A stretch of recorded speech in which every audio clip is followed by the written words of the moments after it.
This KFAN podcast is sponsored by Builders and Remodelers, exclusive Twin Cities provider of Elements Windows. Get the highest quality windows at unmatchable value. Visit buildersandremodelers.com for more details.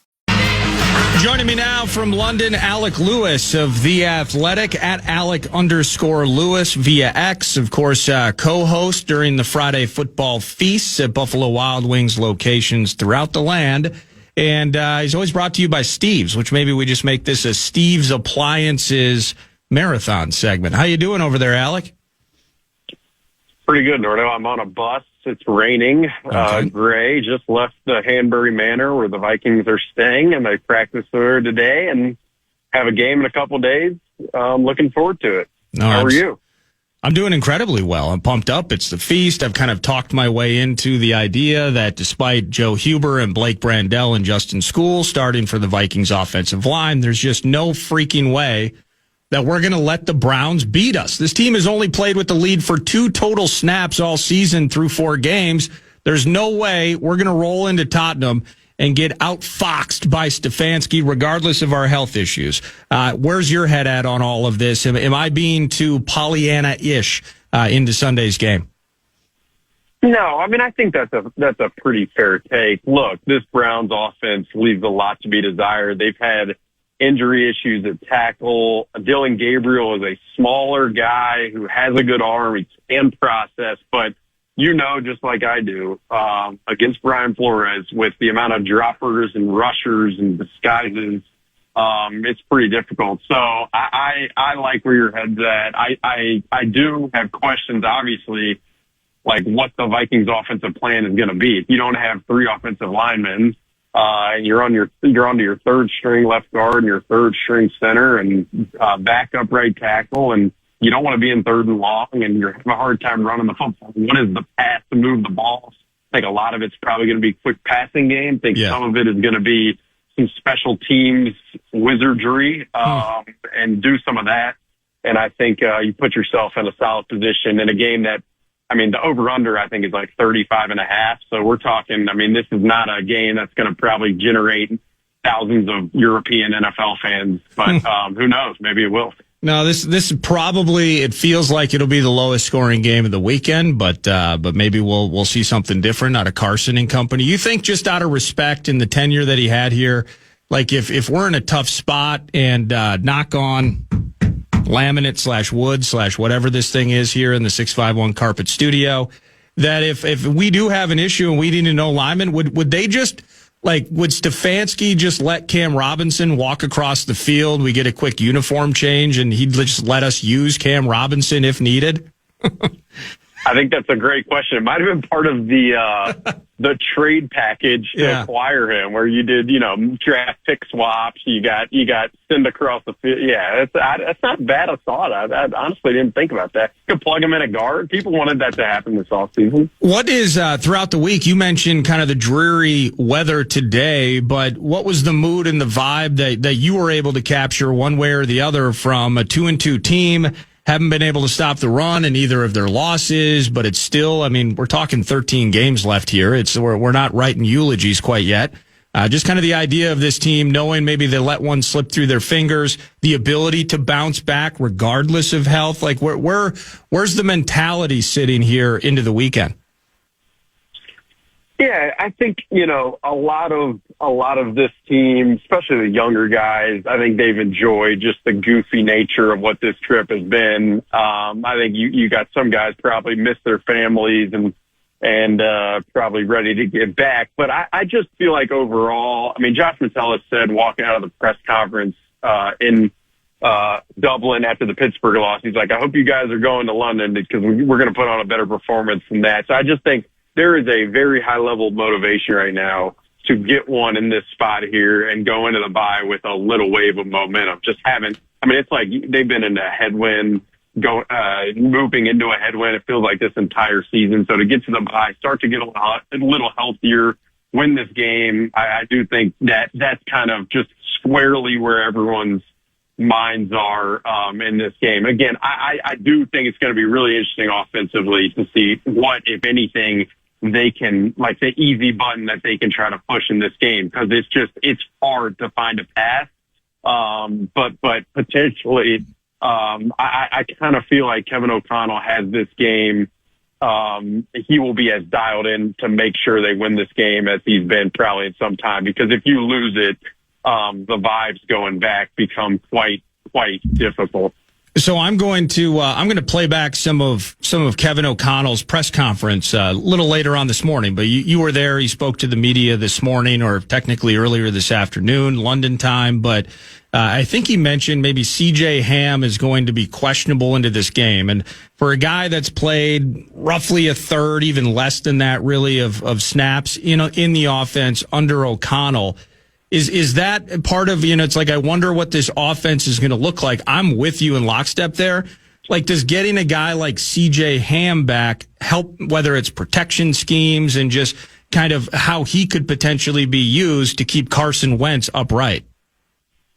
Yeah, he's questionable, and I would not be surprised at all if he plays in this game. He's practiced all week, coming back from a little knee thing that happened in camp. But, yeah, there's no question from a protection standpoint, whether he's aligning at fullback and he's chipping on the interior or the exterior on the way out, or whether he's in like a wing position next to the tackle or next to tight end and he can just get a nudge on Myles Garrett. I mean, look, this Browns defensive front, Myles Garrett will get all of the pub, and he should, because he's a special player. But they signed this spring a guy, Malik Collins, who's kind of been a journeyman, and he has the highest pass rush win rate among any interior defender in the NFL. He can be a problem. What they do a lot with these interior guys is they'll stunt them. And so you'll see Malik Collins taking out Mason Graham's matchup and Mason Graham looping over. And so I think any possible way that you can just enhance your protection, you gotta push that button. You gotta try to do that. And I definitely think C.J. Ham has proven, with the way they've used him the last couple of years, that is an avenue. So definitely a nice spot for him to be back. And then I think, like, if the game goes how it feels like it's going to go, any type of separation that the receivers can create early in the down feels like could be huge. And then Carson Wentz's decisiveness and accuracy to hit those guys. And I will also say this. I mean, as much as they can prevent Carson Wentz from getting hit in this game, it's going to be critical.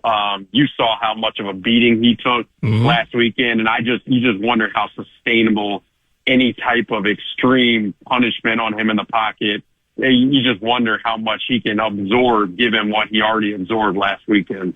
Yeah, you mentioned Malik, a lot of size across that defensive front there, and I was kind of laughing. You know how my guy is. Like, PA a couple of times this week, he mentioned, kind of digging into the Browns. Like, really haven't heard a lot about Mason Graham. I wonder what's up with the Michigan rookie, highly touted, highly drafted. Just haven't really heard much about Mason Graham. And then I'm thinking to myself, well, okay, enter the equation, Joe Huber and Blake Brandel taking your first snaps at center. I hope we continue to not hear about Mason Graham, but Malik, I'm glad you mentioned him as well, because that is going to be the A topic into this weekend. And it's just, it's fun. It's awful in terms of, you want your preferred players out there. Your health issues be damned. It's been a frustrating slog in some respects that everyone's kind of feeling. But in the end, like, what an opportunity for those guys against this front with a lot of reps in practice. You just hope you see something special from one of those guys to stand up against these Browns. No question. And then the other aspect that I would mention here is the Browns have been the best at contacting running backs behind the line of scrimmage in the NFL. Like, I think the number is 62 runs against the Browns. They contact the opposing running back behind the line of scrimmage. That's the most of any NFL team through 4 weeks since 2017. Part of that is because their linebacking core is very, very good. They drafted this UCLA rookie, Carson Schlesinger, who's probably one of the most underrated rookies drafted and producing right now in the NFL. And then Devin Bush is all over the place. Grant Delp at the safety will run and hit. So, it's all hands on deck. And I'd say, Joe Huber and Blake Brandel, who's never played center in a game, he said, those guys have their work cut out for them. And if they can get the work done, they should be celebrated immensely. Yeah, when we do the feasts, Alec, and we gotta work on the name for this bit, Dr. Doc. It just doesn't hit me. But you send this. Not creative enough. No, I don't really like it. It is alliterative, which fits with the fan culture, but still, it's kind of an awful name. We'll fix it. We got the bye week, just like anybody else. During the bye week, we get healthier, we get better. How do we run against this team? You mentioned, I think the number. It's like 60. You broke up, so I'm talking to the listening audience here. It's like 60% of rushing attempts is they're contacted before the line of scrimmage. That's a problem. But simultaneously, when you talk about protecting Carson Wentz and just the sustaining of the beating and limiting or mitigating the beating, we need to get Mason rolling, and we need him to be more efficient than he was against the Steelers. Have you seen anything, if you were going to put that Dr. Doc together, that says, the commitment by O'Connell plus X might lead to some sort of effective running on Sunday? Yeah, the two potential avenues that I'd probably go with that are either A, like this Browns front is so attacking and they try to get upfield so fast that anything that can attack the edges, whether it's like pin and pull stuff or jet sweep stuff, to try to just quickly get the ball on the edges, that may be an avenue. And then the other one would potentially be, last week on a 4th and 1, they went unbalanced with Christian Darris on the right side, and you kind of wonder, like, it was something the Steelers went, it was a move the Steelers pulled many times last week of going unbalanced, adding an extra offensive lineman. Maybe you throw in Henry Bird or Walter Rouse or somebody, try to pair them with Josh Oliver, and you have a little fun out here in London with some unbalanced looks in the run game. But no, I do the run. We're talking to Alec Lewis of The Athletic, Alec_Lewis via X, and it's all part of the StevesAppliances.com, StevesAppliances.com, the marathon segment. Now, from the opportunity, I saw this, again, such a focus on health, but it plays into the game as significant as it's been on the Vikings side. I saw something with Greg Newsome, that talented Browns corner. He's kind of an iffy potentially to play on Sunday. Have you sniffed around anything in terms of the Browns side of things? You mentioned the O-line, but Greg Newsome popping up as an iffy for Sundays, kind of big news if you're thinking about Carson slinging it around the gym. Yeah, no question. They besides Greg Newsome, they have Denzel Ward, who's been a great corner in the NFL, and then their nickel corner, Miles Harden, is interesting. It's like a third-year pro. He's a later round pick, but he can play a little bit of man coverage. But if they don't have Greg Newsome, then, the corner depth in Cleveland is, it's a question for sure. So, again, that is a spot where you'd hope that Jordan Addison could get off press coverage or use some maybe stacks and bunches to get those guys some clean routes early in the down. I do think that's a possibility. When you look back at Sunday's game, the return of Jordan Addison, the stat sheet surely pulls it up, and Carson goes for 350. We get that. Addison, let's outrun Peyton Wilson next time, if there is a next time sort of thing. But just at a base level, did it look like in totality, looking back at the game from your eyes, did you see some things kind of open up where, in a game of negatives, you lose the game, but there's a positive aspect of it, and you can feel the combination of Jefferson and Addison being back is going to be something that, whether it's Carson or when J.J. McCarthy returns from the ankle, that they got something to work with there, and Addison just is kind of picking up where he left off in camp prior to the suspension. Yeah, absolutely. I've said this, probably you've heard me say it, but Wes Phillips said that Jordan Addison had the best training camp performance of any Vikings offensive player. And it really, it did feel like, other than the little stumble on the long pass, it felt like he kind of picked up where he left off. And I definitely think if you can protect long enough to get him the ball down the field, he can be dynamic and really impact the game. It's really like, we talk so much about the O-line and protection because it allows everything else to kind of flow. And if you don't have it, then talking about Jordan Addison, you're really just talking about quick passes, screens, that type of usage, which, again, just expect a lot of Sunday. Yeah, absolutely. And as far as the Browns are concerned, I don't know how much work that you ever put into Dillion Gabriel about the southpaw, and we like to joke about the ball spinning differently. How on earth can you catch a ball from a left-handed QB? But to that end, just Dillion Gabriel, certainly different from a Joe Flacco. If you're just watching film, the more stoic, statuesque Flacco versus the young cat, much smaller, but maybe some designed runs and things. What do we anticipate from a Dillion Gabriel standpoint, just at a base level as he makes his first start against Brian Flores?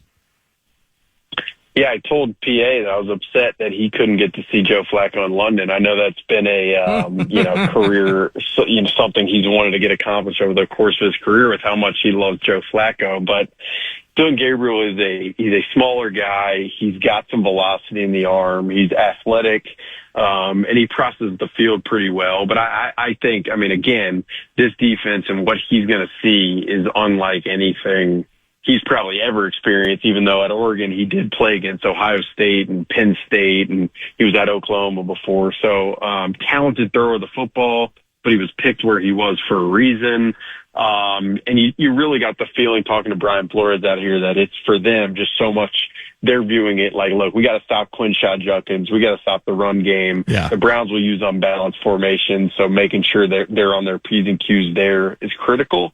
And then, you force the opposing quarterback into long downs and distances. And when the Vikings defense has done that this season, I believe opposing teams are like 2 for 20 something from third and long this year against the Vikings. So it feels like the game plan is do everything they can to stop Quinshon Judkins and then make life very hard for Dillion Gabriel. Yeah, it's 2 for 26, I believe.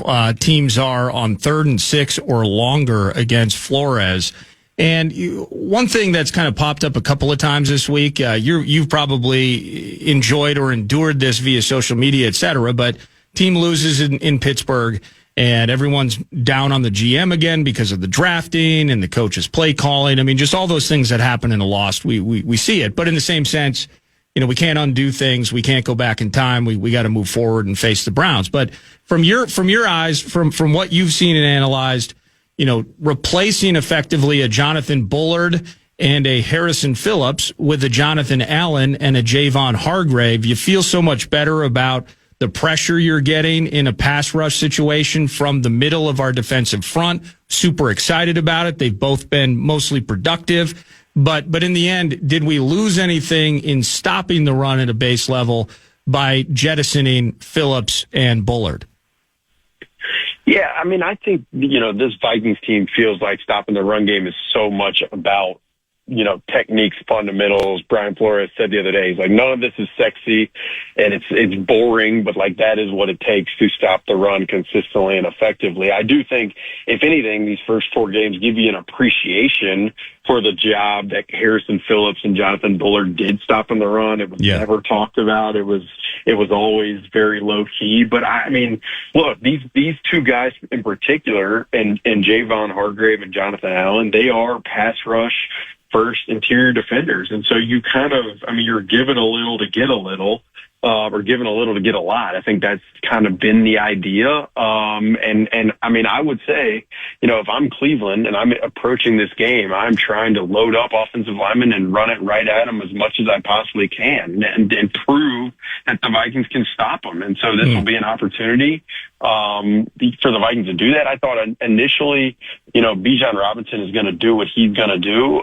The more worrisome outing was last week for me against Pittsburgh, but it'll be interesting to see if they can step up and stop the Browns, and a rookie running back in Quinshon Judkins, who Brian Flores was pretty high on and talking about the other day. Just time for a couple more. I'll let you get on to enjoy the afternoon/evening in London town. Specifically with the special teams, just as weird as things have been and the way that we've been talking this out, health and all of that to the side, the special teams, kicker's been perfect. We dig that. I think there's something wrong with the special teams at a base level that I just can't put my finger on. I don't know if it's the availability of bodies, if it is coaching and technique and all of those things. I don't know.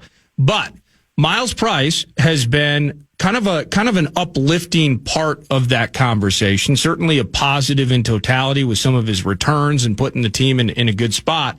Is special teams potentially something that is a feather in the cap and a game changer in favor of the Purple on Sunday at Tottenham? I'm glad you brought it up because I do think it has the potential to just sway the game one way or another. Any muffed punt return, muffed kick, missed field goal. Like I with what this score might potentially be on Sunday morning there over in the States, it just feels like those plays in that phase are magnified. And I would agree with you. Like Will Riker's been great this year. He's been probably one of the most consistent players on the team, honestly. Ryan Wright has had some instances where, you're like, all right, that's what you need from Ryan Wright. And then he's had some instances where it's like, all right, that's Ryan Wright. And then Miles Price, I feel like, has done a pretty good job back there in his role. But There's no question, like, this is the type of game that magnifies any mistakes you make in that area because of, just the muddiness that it probably is going to be. Now, into the week, there was the idea that J.J. McCarthy, he might be getting some reps, he might practice. That kind of lends to the optimism that the kid QB might be able to have a full week of practice post-bye. I'm not interested in looking ahead 2 weeks, but was there anything that was like disappointing about his inability to get on the field this week? It was just, I'm worried about Van Ginkel. I'm worried about the O-line. So J.J. McCarthy, to be honest, in reality, I want him to get healthy, but I never planned on him playing this game. But any nuggets or morsels that you've been able to scrap up here in terms of just the kid QB and his recovery from the ankle?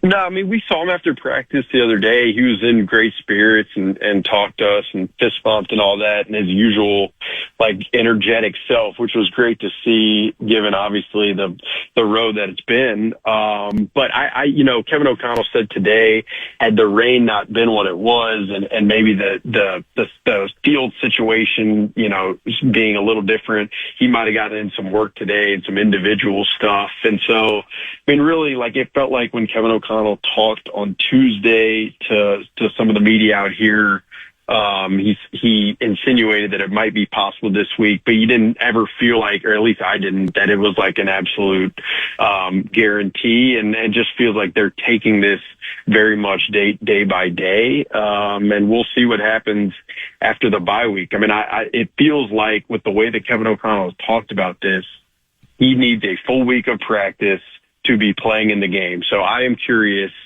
as we return from the bye week and ahead of the Eagles game, will he be practicing fully every single day that week? And if he does not, will he play in that game? That is where my mind will go when I return, hopefully at some point from this 10-day trip. Last thing for you, Alec, I guess kind of down that road. There's no complaints in what we do, unique opportunities, and it's an absolute blast being able to cover pro sports teams. In your particular case, your connection to the Vikings. You got to be ready to go home, though, right? 10 days over there. Are you kidding me?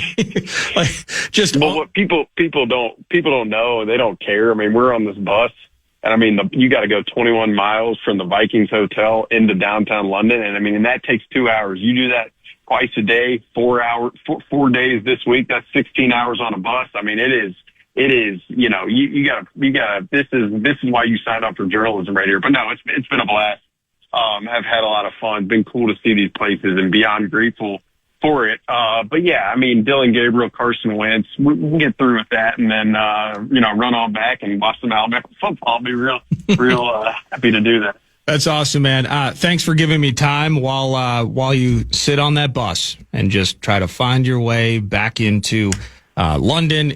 Great work as always. We'll catch up with you and follow you on Sunday, and we'll see you back in town next week. Thanks, Nordo. Never been this excited to get back to Buffalo Wild Wings, Coon Rapids. I will see you soon. Absolutely. That's Alec Lewis of The Athletic, at Alec_Lewis. Via X, covers the Minnesota Vikings for The Athletic, and we'll be following his stuff from Tottenham on Sunday morning. That's the Steve's Appliances Marathon segment, brought to you by Steve. Steve's actually brings you Alec Lewis to the Friday Feast at Buffalo Wild Wings, whether it's Coon Rapids, it's Monticello, it's Chanhassen, it's Eagan, it's Station 19, wherever we are. Thank you, stevesappliances.com. PA had the chance to chat with Vikings wide receivers coach Keenan McCardell. You will hear that conversation next as we continue on 9 to noon on The Fan. And thank you to Two Men in a Junk Truck for doing our cash giveaway where they want to give you some bonus bucks in their national cash contest. Enter the keyword check at KFAN.com now for your shot at winning. That's keyword check. Enter it now at KFAN.com. To the text line 64686. Bradshaw and Bryant, KFAN text line. Nords, I got a real bad feeling about this game. I think we're screwed. Hope I'm wrong. If so, I'll eat crow on Fan Line. That's Ryan in Michigan. I know what you're feeling, Ryan. I get it. And over the course of the first 90 minutes of the show, I can tell you, I've become convinced the Vikings are going to win this game. Now, I mean, all of you listen to 9 to noon, well, it's more about having fun than anything. I'm wrong all the time. I'm wrong every day.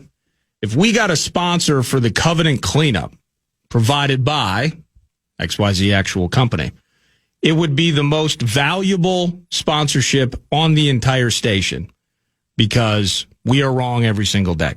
I get it.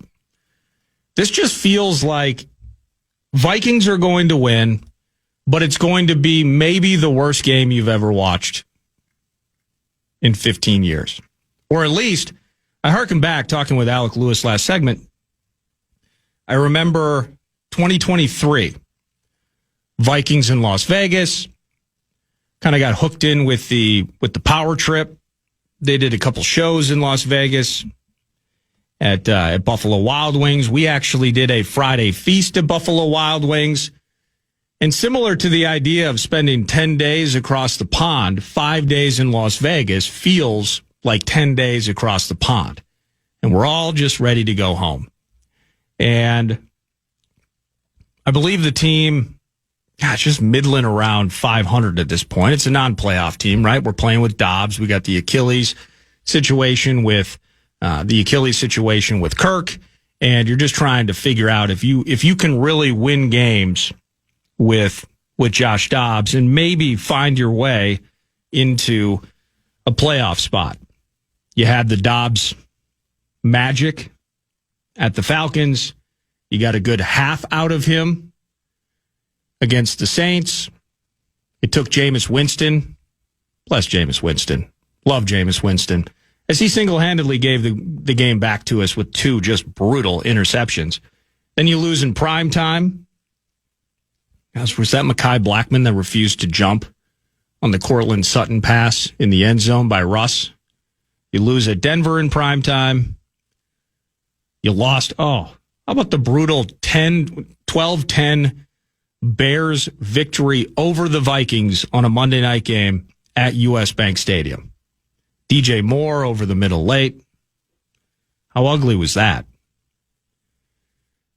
But all of that was topped by everybody just wants to freaking go home. Go beat the Raiders, please. Go beat the Raiders. And if I remember correctly, we got Dobbs in the mix. I think the Vikings would go back to Mr. Mullins the following week. Were we playing Aiden O'Connell that game? Yeah. We nearly lost to Aiden O'Connell. I think it took like a late Hunter Renfrow fumble in the red zone or near the red zone. You get the one field goal in that mix, a 3-0 game. You're so pumped that Justin Jefferson returns, I think, from the hamstring. I mean, think about 2023. Oh, my goodness. Memory lane. Maybe this is cathartic to help us feel better about our current situation. But you get you get Justin Jefferson back, only for him, I believe he went to the hospital. Dobbs and those hospital balls, right? That was the worst game that we as Vikings fans have watched in many, many years that actually was a victory. We've probably seen many worse losses. Philly title game, for one. That's what this game feels like it's going to be.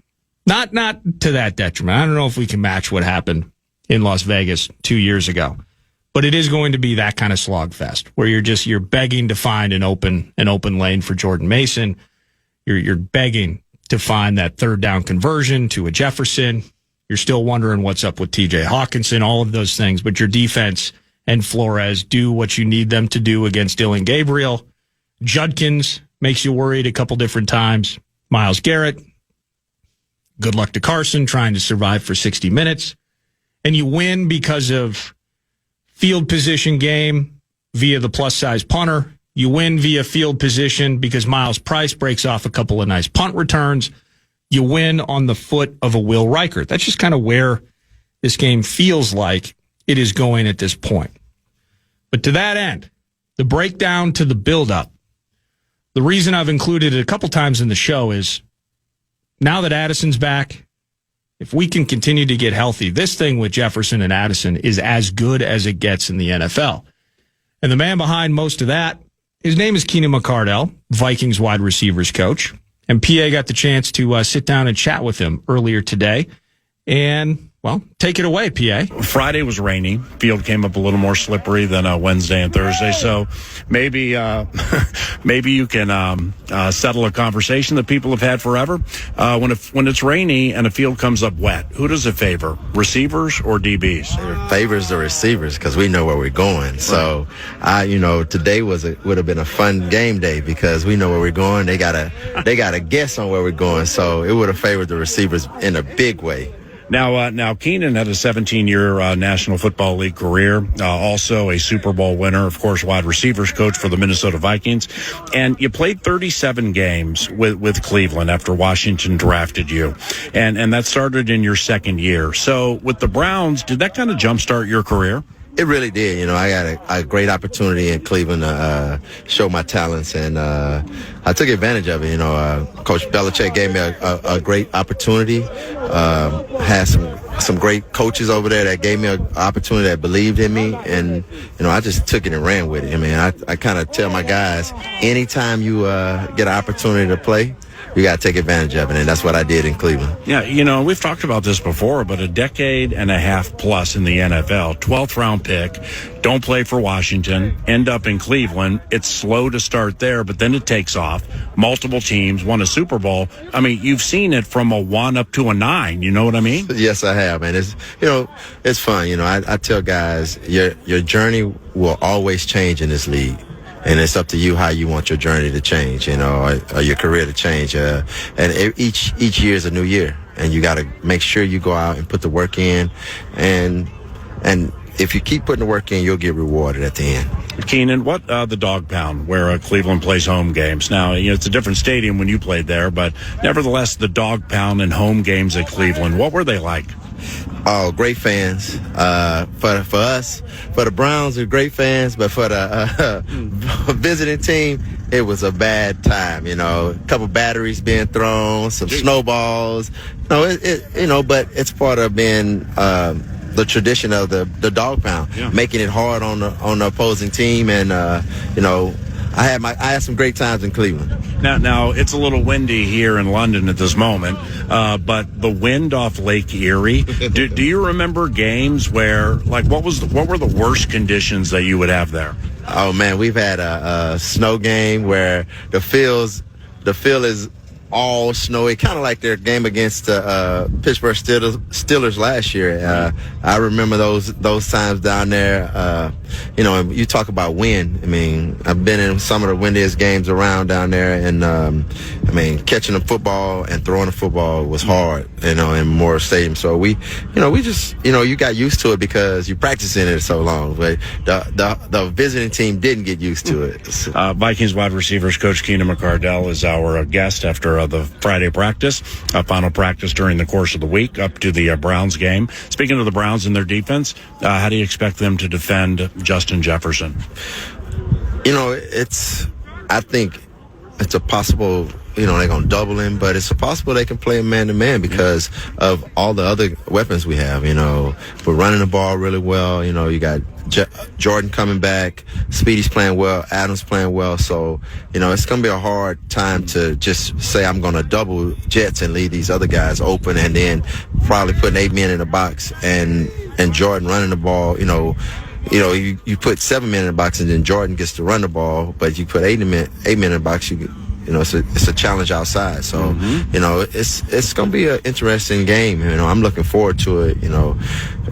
Coach Schwartz is a really good defensive coordinator. And I know he has a plan. So we just got to be ready for it. You mentioned the name Jordan Addison, and I can argue of all the players in the joint practices against New England that he was the best of every single player. He had so much pop, and then he returns in the Steelers game. We get the 81. Watching the practices this week, he's been absolutely. Jordan is really dialed in right now, isn't he? Yes, he is. He came in training camp dialed in. He had his little vacation, as we call it, for 3 games and came back. He was still dialed in, and that's because of how he practiced during training camp. His training camp helped him come back and be on top of his game.